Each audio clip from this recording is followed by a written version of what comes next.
La Fondation Espérance Banlieue, fondation abritée de la Fondation pour l'école, est destinée à offrir aux enfants des banlieues un enseignement alternatif hors contrat.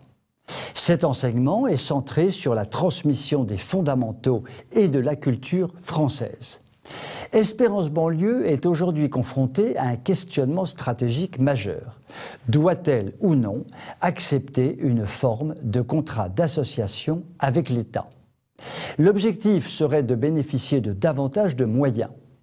Seul problème, Espérance Banlieue se vante d'utiliser des méthodes de formation à contre-courant de la ligne de l'éducation nationale.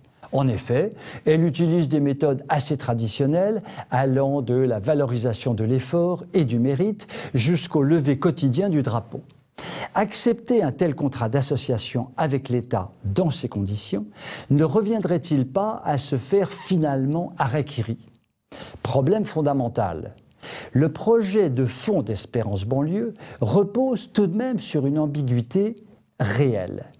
Proposer aux enfants des banlieues, majoritairement musulmans, un enseignement irrigué par les valeurs traditionnelles de la France, mais sans l'optique de la conversion.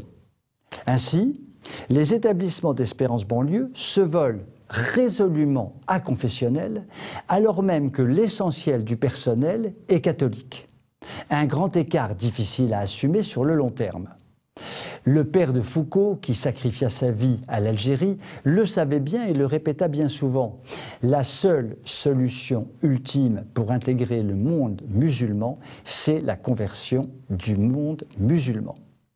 En réalité, un changement de statut d'Espérance Banlieue viendrait porter un coup très important au combat fondamental mené en faveur de la liberté scolaire. L'État ne saurait en aucun cas avoir le monopole de l'éducation des enfants.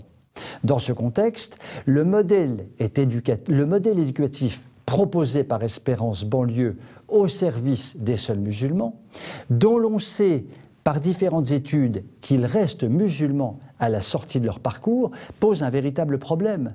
Et cela d'autant plus qu'au même moment, Espérance Ruralité, également abritée par la Fondation pour l'école, a le plus grand mal à se développer faute de moyens financiers.